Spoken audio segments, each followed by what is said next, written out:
Are you ready, kids? I'm Goofy Goober! La la la la la la la la la la la la la la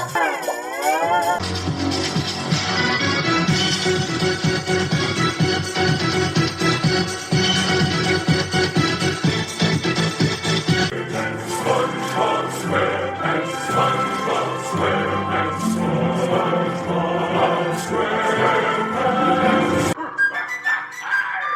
Hey everybody, Adam the Movie Guy here. I'm back in Bikini Bottom talking about one of the best cartoons to ever have been created on this fucking planet, SpongeBob SquarePants.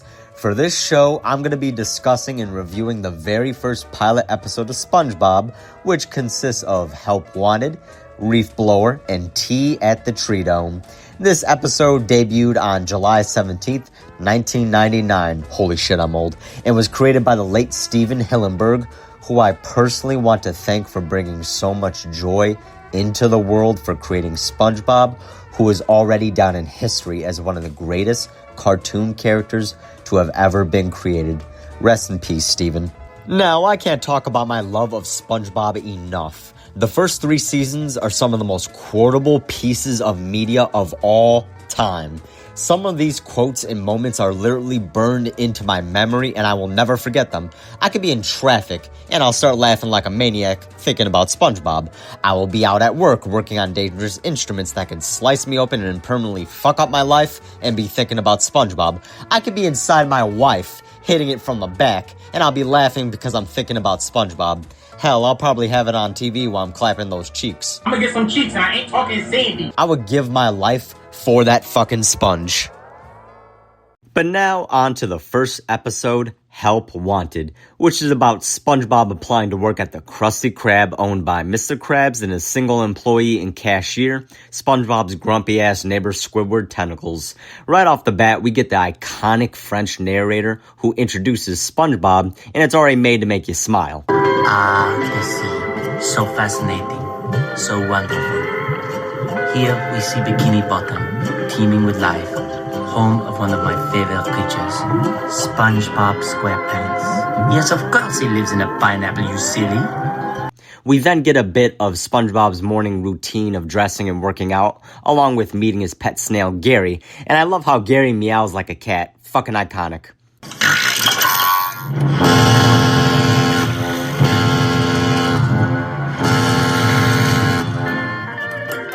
Today's the big day, Gary.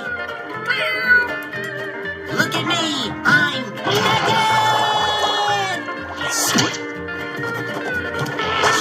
Gotta be in top physical condition for today, Gary.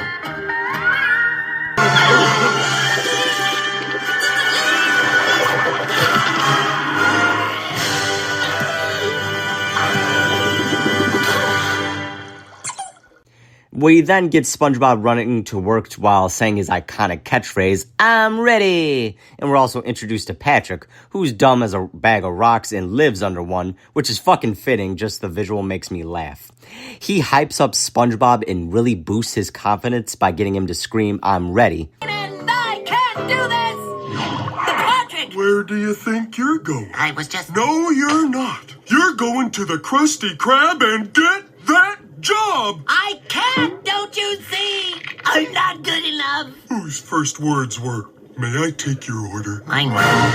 Who made a spatula out of toothpicks and woodchuck? I did. Who's a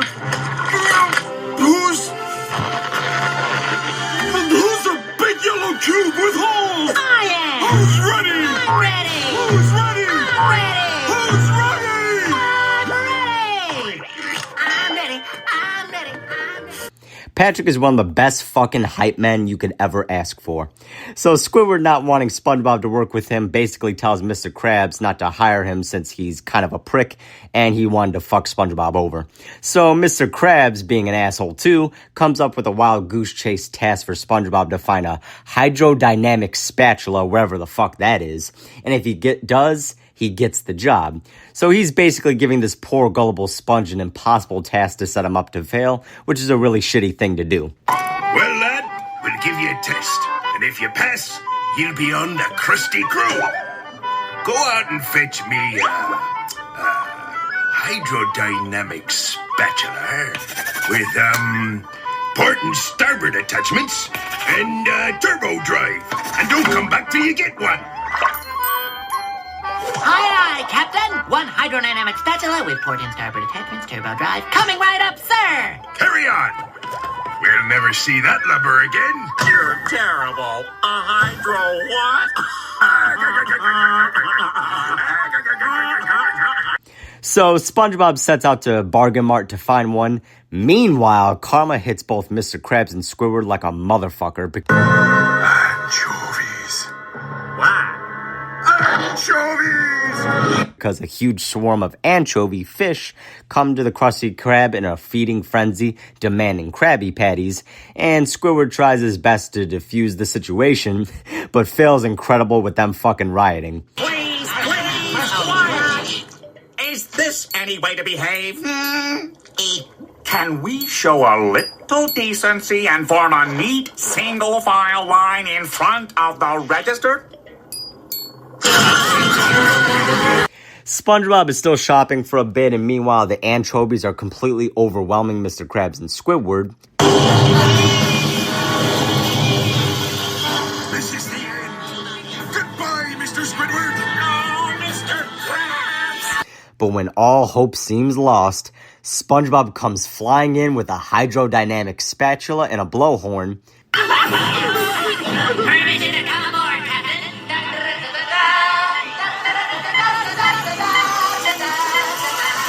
Did someone order a spatula? That's right. One hydrodynamic spatula with port and starboard attachments. And let's not forget the turbo drive. Would you believe they only had one in stock? And he gets to work in saving the day by cooking like crazy and shooting out the Krabby Patties into the anchovies' mouths, all while Tiny Tim is blasting Living in the Sunlight.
The anchovies leave and SpongeBob gets the fry cook job position, much to Squidward's dismay, but fuck him.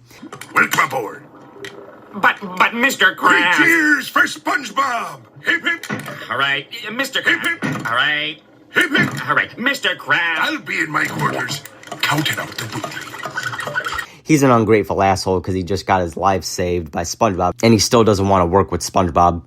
The episode ends with Patrick walking into the Krusty Krab and ordering a Krabby Patty, but unfortunately SpongeBob is still in fucking beast mode and shoots out like 10 Krabby Patties at Patrick, literally knocking his ass out of the Krusty Krab and ending the episode. Good morning, Krusty Crew.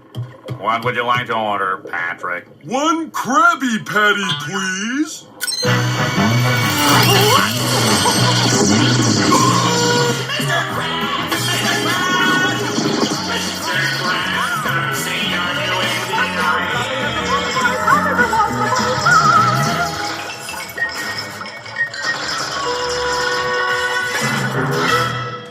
This is probably the most perfect pilot episode for a cartoon ever. And while it didn't introduce everything the series is known for, it establishes all the characters' personalities well, SpongeBob and Squidward's dynamic, as well as SpongeBob and Patrick's friendship. SpongeBob is a wide-eyed idealist with a childlike innocence. Squidward is a jaded, cynical, grown man disillusioned and beaten down by life. And Patrick is a well-meaning simpleton, aka me.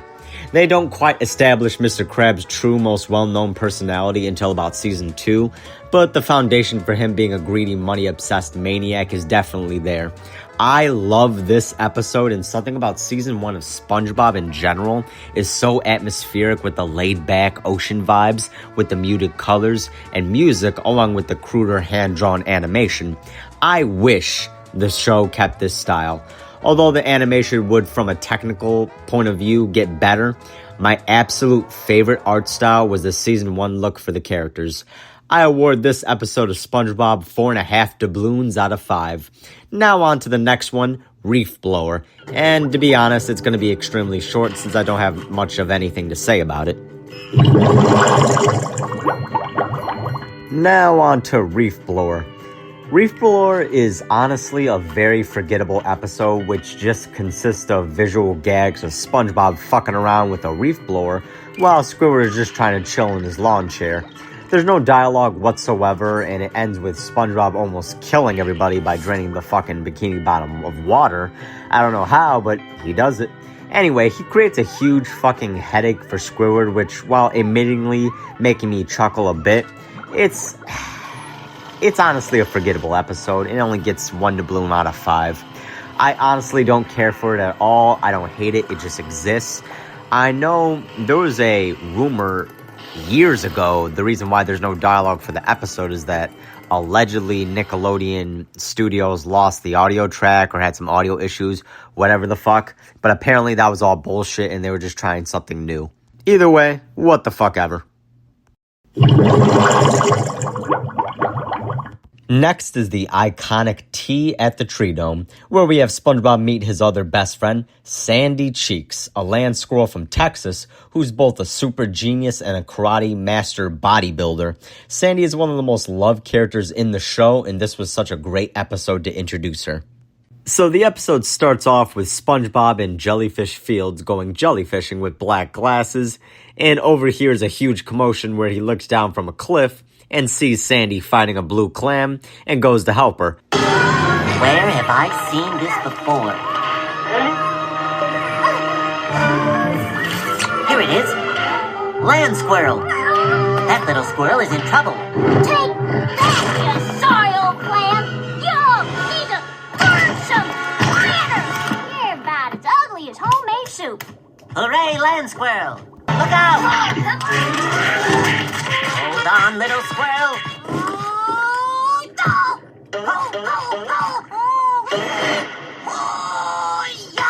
You have fought well, giant clam. Prepare to be vanquished.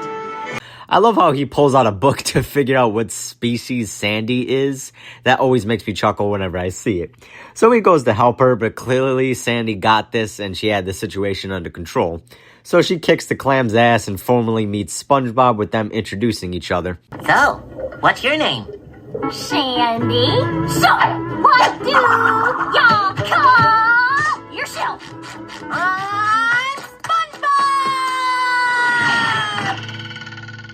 Sandy and SpongeBob very quickly become buddies, and she invites SpongeBob over for tea at her Tree Dome house. Unfortunately for SpongeBob, he doesn't really understand the concept of air, since he tells Sandy he loves it, when it's so fucking obvious he has no idea what the hell that is, being a sea sponge. So he goes to Patrick, who's just chilling as fuck on top of his rock, tanning with his sunglasses on, and Patrick gives him both stupid-ass advice and, at the same time, iconic as hell, for SpongeBob to be fancy by holding his pinky out. What there? Huh? I just met this girl. She wears a hat full of air. Do you mean she puts on airs? I guess so. That's just fancy talk. If you want to be fancy, hold your pinky up like this. The higher you hold it, the fancier you are. How's that? Higher. Like that? Now that's fancy. They should call you SpongeBob Fancy Pants.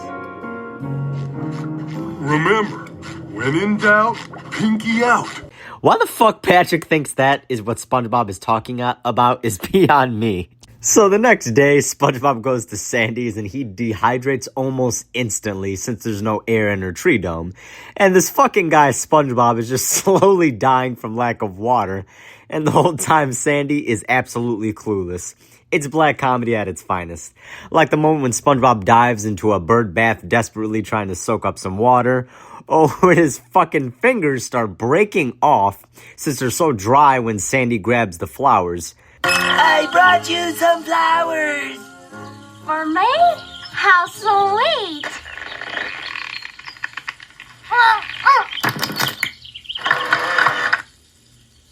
You okay? Yes, I'm okay. You know, you're the first sea critter to ever visit. I can't imagine why. Can I get you anything? Water would be nice. I'm gonna put these in a vase. Take your time. No, the fuck he ain't okay. Like, Jesus Christ, he's literally fucking dying, Sandy.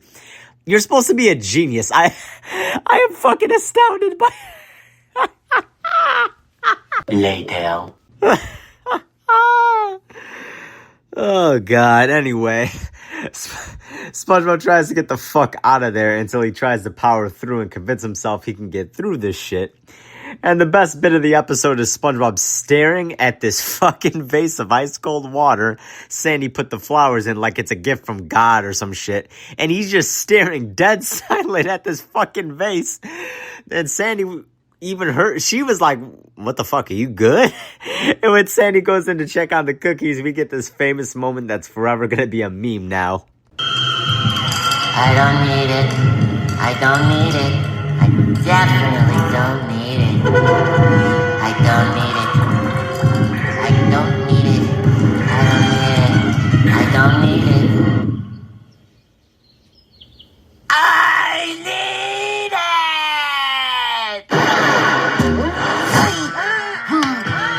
No, SpongeBob! No! Stop! Pinky!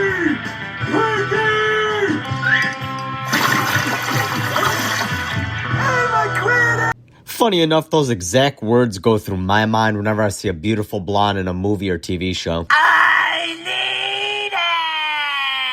need it! So Patrick's dumbass goes inside the tree dome to keep SpongeBob from leaving, and we get another famous meme moment of Patrick dying of dehydration, and he's just dry coughing in the funniest fucking way. Air is not good, Patrick! Air is not good! You're just being shy. Don't worry, buddy. You're doing fine. I won't let you blow this.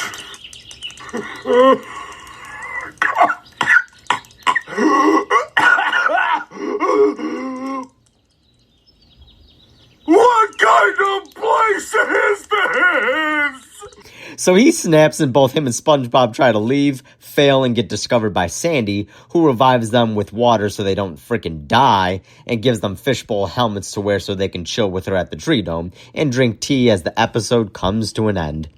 This episode is hilarious from start to finish. It's not only responsible for introducing one of the most important characters of the show, but does so in the funniest fashion by having her completely fucking oblivious to the fact that her guest is dying in front of her eyes, despite later episodes establishing her as a fucking super genius. I love this episode. It has many memorable moments and quotes that I say to this day with my best friend Kate, aka Kate the Movie Girl. I gotta get her on the show for an episode and have her witness in person my insanity when I do these. It's like a switch going off from my normal sweetheart self. Hi, I'm SpongeBob. To this unhinged, alcohol-fueled, perverted, foul-mouthed maniac. Wait a minute. I'm the maniac. Which I get a kick out of portraying since it's so damn fun to do. But to sum up this episode, I'm going to give it 4 doubloons out of 5. Well, guys, this is the end of the episode. I hope you enjoyed me covering the first SpongeBob episodes. I plan on doing many more of not just this cartoon, but so many others. And while the Jaws Super Special is going to be my priority, since I want it to be out by July 25th, aka Christmas in July, I will try to get out shorter episodes like this one out in between that Super Show and now, to keep feeding you all my foul-mouthed, sex-crazed insanity and non-sequitur tangents that I love going on so much. This has been Adam the Movie Guy, and I'll see you next episode. Ocean Man.